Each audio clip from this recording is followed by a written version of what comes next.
Heart touching love story, दिल छूने वाली कहानियां। राज और रूबी एक स्कूल में पढ़ाई किया करते थे। वह दोनों एक अच्छे दोस्त थे। राज मिडिल क्लास परिवार से था, लेकिन पूजा एक बहुत ही अमीर घर की लड़की थी। दोनों साथ में पढ़ाई करते और कॉलेज भी साथ ही आया जाया करते थे। दोनों के घर पास पास होने के वजह से दोनों कॉलेज के बाहर भी साथ ही घूमने के लिए जाया करते थे। ऐसे में राज और रूबी दोनों की आपस में बनने लगी। दोनों में काफी ज्यादा मित्रता थी, लेकिन दोनों आपस में कभी प्यार की बातें नहीं किया करते थे। मतलब कि वह दोनों कभी भी जाहिर नहीं किया करते थे कि वह एक दूसरे को प्यार करते हैं। धीरे धीरे इनकी दोस्ती और गहरी हुई और इन दोनों को साथ रहने की आदत लग गई और अब दोनों अलग नहीं रह सकते थे। धीरे धीरे राज को रूबी से बेइंतहा प्यार हो गया था, लेकिन रूबी को इस बारे में राज ने कभी नहीं बताया था। रूबी को हमेशा से था कि वह एक बहुत ही अमीर लड़के से शादी करेगी, लेकिन राज एक मध्यम वर्ग परिवार से था, इसी वजह से रूबी का ध्यान राज पर नहीं गया। रूबी को हमेशा से था कि वह एक अमीर घराने के लड़के से शादी करेगी जो बहुत ज्यादा कमाते हैं और उनके साथ पूरी जिंदगी भर खुश रहूंगी। धीरे धीरे समय बीतता गया। रूबी की शादी की उम्र हो चुकी थी। उसके माता और पिताजी दोनों लड़के ढूंढने की तैयारी कर रहे थे। जैसे ही वन दिन रूबी राज से कहती है कि मेरे पिताजी तथा माताजी मेरे लिए लड़का ढूंढने को कह रहे हैं, तो उसके बाद राज के पैरों तले जमीन खिसक गई, क्योंकि राज भी रूबी से बेइंतहा प्यार करता था। लेकिन राज रूबी के मन के बात को जानता था कि वह अमीर घर के लड़के से शादी करेगी और रूबी को तो हमेशा से ही अमीर घर के लड़के से शादी करने के लिए चाह रही थी। ऐसे में अगर राज अभी तो पूजा से शादी नहीं हो सकती थी, इस कारण से हुआ चुप ही रहा और जो हो रहा है उसे होने दिया। धीरे धीरे जैसे ही उनके माता पिताजी ही लड़का ढूंढने लगे, और कुछ दिन ढूंढने के बाद एक लड़का शादी करने के लिए मिला जिसका नाम पीयूष था। बहुत ज्यादा अमीर घर का लड़का था। वह बहुत ही बड़ी कंपनी में जॉब करता था और उसकी महीने की कमाई तकरीबन 10,000 रुपए प्रति घंटा थी। जैसे जैसे शादी के बाद चलती गई, वैसे वैसे राज की जिंदगी खराब होने लगी थी। वह अपने आप में किसी भी चीज पर ध्यान नहीं देता था, साथ ही पढ़ाई लिखाई पर भी ध्यान नहीं दिया करता था। राज को रूबी के जाने का गम सताने लगा और वह चाहकर भी इस बात को रूबी से नहीं बोल सकता था कि मैं तुमसे शादी करूंगा, क्योंकि राज के पास से अपनी हैसियत नहीं थी, जितनी हैसियत के लड़के के बारे में रूबी सोचा करती थी। और रात को भी बताया करते थे युवा कितनी हमें लड़के से शादी करेंगे।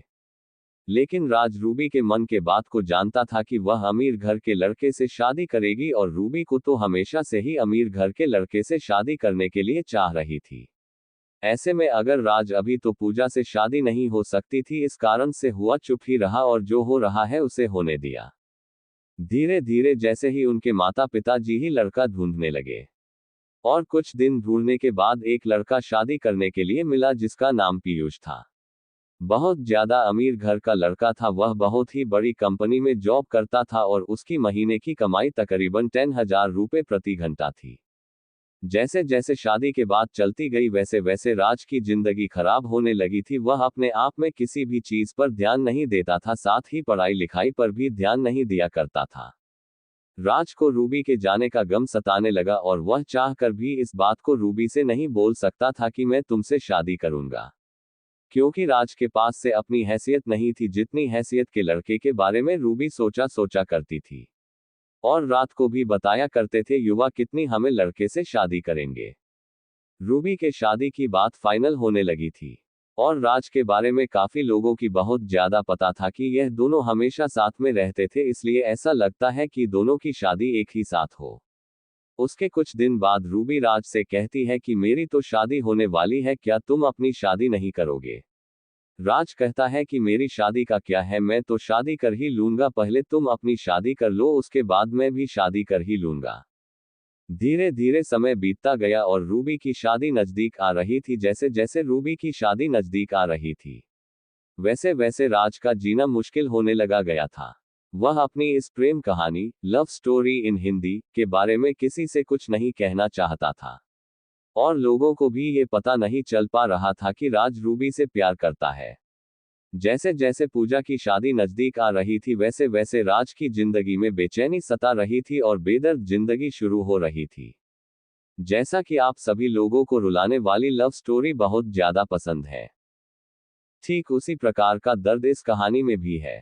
इस कहानी में राज जब एक दिन रूबी के घर की ओर जाता है और देखता है कि रूबी के घर में बहुत सारे आदमी आए हुए हैं और उसके घर में पीयूष भी आया हुआ है जिससे रूबी की शादी होने वाली है। ये सब देखते ही राज समझ गया कि रूबी की शादी फिक्स होने वाली है और राज मन ही मन अपनी औकात पर पछतावा कर रहा था कि अगर मेरी भी औकात पीयूष जैसे होती तो शायद रूबी से आज मेरी शादी फिक्स होती। जिस दिन से रूबी की शादी फिक्स हो गई उस दिन से राज रात रात भर नहीं सोया करता था। वह रात रात भर अपने बिस्तर में रो रो कर अपने प्यार को याद किया करता था। राज सोच रहा था कि मैंने प्यार तो किया पर ऐसा प्यार किया कि नहीं उसे बता सकता हूं और ना ही उससे शादी कर सकता हूं। इसके बाद राज फिर सुबह उठकर रूबी के घर चला जाता है क्योंकि रूबी उसके घर आई थी राज को बुलाने के लिए। दोनों की शादी में मात्र कुछ ही दिन का फासला था। रूबी अपनी शादी को लेकर बहुत ज्यादा खुशियां मना रही थी। इधर राज अपनी जिंदगी को लेकर रात रात भर रोया करता था। दोस्तों, शुरू से ही दो प्रेम करने के बीच में ये सब होता हुआ आया है। जब भी दो प्रेमी आपस में सच्चा प्यार करते हैं तो वह उनको बहुत ही नसीब से मिलता है और बहुत ही जल्द सच्चे प्रेम कहानियों का अंत हो जाता है। अब तो रूबी की शादी होने ही वाली थी और वह शादी की तैयारियों में बिजी थी।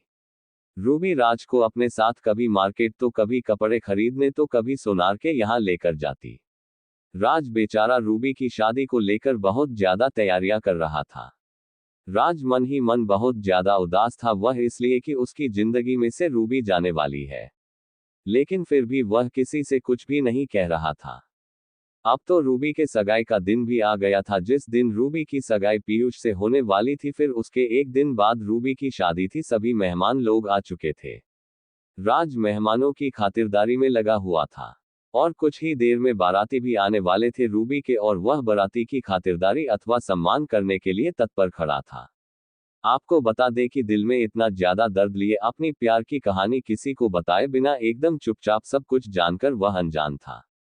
अब तो रूबी की शादी पीयूष के साथ हो गई थी। रूबी पीयूष के साथ घूमने फिरने के लिए तथा हनीमून मनाने के लिए कहीं टूर पर जाने वाली थी। राज मन ही मन उदास हो रहा था। वह सोच रहा था कि अब उसकी चिंता ही छोड़ दूं क्योंकि अब तो रूबी की शादी भी हो गई है, अब तो कुछ होने वाला नहीं है।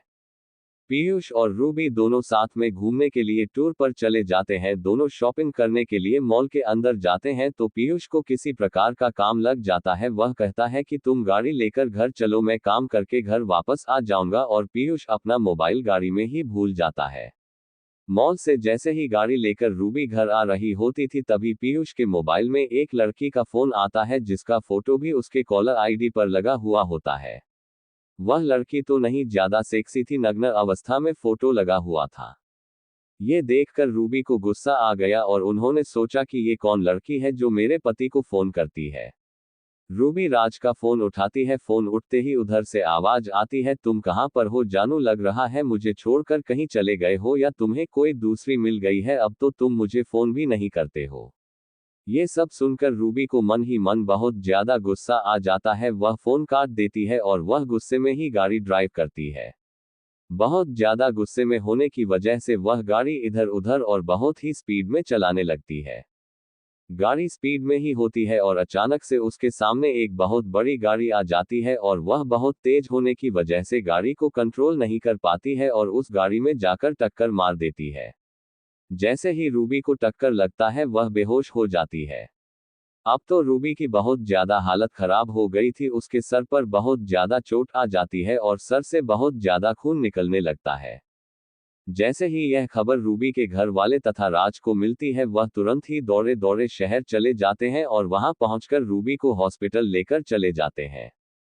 और हॉस्पिटल में रूबी की हालत बहुत ही ज्यादा खराब हो जाती है जिस कारण से बहुत ज्यादा मात्रा में उसके सर से खून निकल रहा था। ये देख राज को रूबी की बहुत ज्यादा फिक्र होने लगी। लेकिन हॉस्पिटल पहुंचने के बाद डॉक्टर चेक करने के बाद कहता है कि इनके दिमाग में चोट आई है और इनकी दिमागी हालत बहुत ज्यादा खराब है। ये भी हो सकता है कि इनको अब कुछ याद ना आए और याद आने में कितना दिन लग जाए ये कह भी नहीं सकते हैं। उसी समय पीयूष भी हॉस्पिटल आ चुका था।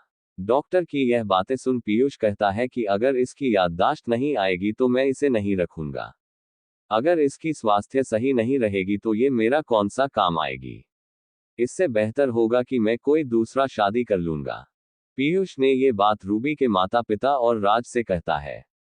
पूजा के माता पिता और राज को ये बात बहुत ही खराब लगती है और वह लोग चाहते थे कि उनकी बेटी रूबी जल्द से जल्द सही होके घर आ जाए, उसके बाद जो होगा देखा जाएगा। इतना कहते ही पीयूष वहां से चला गया और कॉल करके कहता है कि अगर इसकी तबीयत और इसकी दिमागी हालत पूरी तरह से सही हो जाए तो मुझे बता देना। और पीयूष यह भी कहता है कि अगर इसकी दिमागी हालात सही नहीं हो रही होगी तो मुझे मत बताना, मैं दूसरी शादी कर लूंगा। ये सब सुनकर पूजा मन ही मन रोने लगी, लेकिन राज उसे दिलासा दिलाया था कि सब कुछ सही हो जाएगा, तुम एक बार सही हो जाओ बस। अब तो रूबी की देख रेख के लिए राज वहां मौजूद था। दिन और रात एक करके रूबी की सेवा में लगा रहता था और फिर जो भी काम लगता था वह राज ही किया करता था, जैसे कि मेडिकल से दवाई लाना, सुबह जल्दी उठकर रूबी के लिए फल और जूस लाना, सारा दिन रूबी की देखरेख, ये सब राज ही करता था, जिसके कारण रूबी को राज पर प्यार आने लगा था। अगर राज कुछ पल के लिए रूबी की नजरों से दूर होता था तो रूबी को राज की चिंता होने लगती थी। लेकिन रूबी के घर वाले कहते थे कि अब तुम हमेशा राज राज क्यों करती रहती हो, राज तुम्हारा कौन लगता है। राज थोड़ा सा भी सोनी या कोई काम से अपने घर जाता था तो पूजा हमेशा राज को आवाज देने का प्रयास करता रहता था। पूजा को जब भी किसी चीज की जरूरत पड़ती थी तो वह हमेशा से ही राज से मांगा तो करती थी। एक सुबह जब रूबी अपने माता पिता से कहती है कि राज कहाँ है, बोली मुझे उससे कुछ बात करनी है। तो रूबी के माता पिता कहते हैं कि राज की शादी होने वाली है, राज भी अपने लिए लड़की देखने बाहर गया हुआ है। इतना सुनते ही रूबी के दिल में घबराहट होने लगी और कहती है कि राज को लड़की की क्या जरूरत पड़ी है, वह तो बोल रहा था कि अभी वह शादी नहीं करेगा। फिर रूबी के माता पिता कहते हैं कि राज भी शादी के लायक हो गया है, उसके माता पिता बोल रहे हैं कि शादी कर ले, इसी कारण से राज अपने लिए लड़की देखने के लिए गांव गया हुआ है। फिर वह कहती है कि मुझे उससे कुछ जरूरी काम है, उसे जल्दी बुला दो। राज के माता पिता तथा राज दोनों तैयार हो रहे थे लड़की देखने जाने के लिए, तभी रूबी के माता पिता फोन करके कहता है कि राज कहाँ है। राज के पिताजी कहते हैं कि राज अभी तैयार हो रहा है, उसके बाद हम लोग लड़की देखने के लिए जाएंगे। फिर उसके बाद रूबी के पिताजी कहते हैं कि रूबी राज को खोज रही है, शायद उसे कोई जरूरी काम होगा, इसीलिए राज को थोड़ा सा समय निकालकर बोलना कि रूबी उससे मिलने को कह रही है और कुछ समय के लिए वह अस्पताल आ जाए, फिर उसके बाद वह यहां से लड़की देखने के लिए चला जाएगा है। फिर उसके बाद राज अस्पताल जाता है रूबी से मिलने के लिए। रूबी कहती है कि क्या तुम मुझसे शादी करना चाहते हो। रूबी ने ऐसा इसलिए कहा क्योंकि रूबी एक दिन राज को अपने रूम में रोते हुए देख लिया था और वह ये भी जान गई थी कि राज मुझसे प्यार करता है। उसके बाद राज कहता है कि मैं तो हमेशा से ही तुमसे प्यार करता हूं, करता था और करता रहूंगा। ऐसे में अगर तुम मुझसे प्यार करती हो तो मुझसे शादी कर सकती हो, वरना मैं तो अपने लिए लड़की देखने के लिए जा ही रहा था। उसके बाद रूबी राज का हाथ पकड़ लेती है और कहती है कि मैं तुम्हारे साथ जीना मरना चाहती हूँ राज। मैं भी तुमसे बहुत पहले से ही प्यार करती थी, लेकिन मैं अपने प्यार को समझ नहीं पा रही थी। मुझे तो इतना अमीर लड़का चाहिए था शादी करने के लिए कि मैं सोच भी नहीं सकती थी। लेकिन अब मेरी सोच बिल्कुल बदल चुकी है, अब मैं तुमसे शादी करने के लिए तैयार हूँ। फिर कुछ दिन बाद रूबी की तबीयत पूरी तरह से ठीक हो जाती है और फिर वह अपने घर वापस चली जाती है। उसके बाद रूबी के पिताजी पीयूष के माता पिता को बुलाते हैं और कहते हैं कि आपके बेटे ने कहा था कि वह रूबी से शादी नहीं करेगा, हम लोग अब आपसे सारा रिश्ता तोड़ने वाले हैं। उसके बाद पीयूष माफी मांगता है और वह कहता है कि मैंने तो वह गलती से बोल दिया था कि अब रूबी से शादी नहीं करूंगा, लेकिन अब तो रूबी बिल्कुल सही हो गई है, मुझे अब रूबी को रखने में कोई आपत्ति नहीं है। लेकिन पीयूष की हकीकत जानने के बाद रूबी कहती है कि मुझे अब तुम्हारे साथ नहीं रहना है, तुम्हारा चक्कर बाकी अन्य लड़कियों से भी चलता है, इस कारण से मैं अब तुम्हारे साथ नहीं रह सकती हूँ। उसके बाद पीयूष बहुत ज्यादा मिन्नतें करता है, लेकिन राज के रूबी के माता पिता नहीं मानते हैं। रूबी पीयूष से अपना सारा रिश्ता खत्म कर देती है। उसके बाद राज और रूबी की शादी बड़े ही धूमधाम से सभी के आज्ञा के अनुसार होती है। शादी के दिन रूबी और राज बहुत ही ज्यादा खुश थे। अब तो रूबी को भी मालूम चल गया था कि पैसा ही सब कुछ नहीं होता है, अगर जिंदगी में प्यार नहीं है तो क्योंकि पैसा तो कमाया जा सकता है लेकिन एक प्यार करने वाले इंसान को कभी नहीं कमाया जा सकता है। रूबी को यह अच्छी तरह से मालूम हो गया था कि जिसके पास ज्यादा पैसा रहता है वह ज्यादा ही लड़कियों के चक्कर में रहता है और जो गरीब घर का लड़का बाहर रहता है वह कभी भी ऐसे संगति में नहीं पड़ता है। अब तो शादी करके दोनों की जिंदगी बहुत अच्छे गुजर रही थी।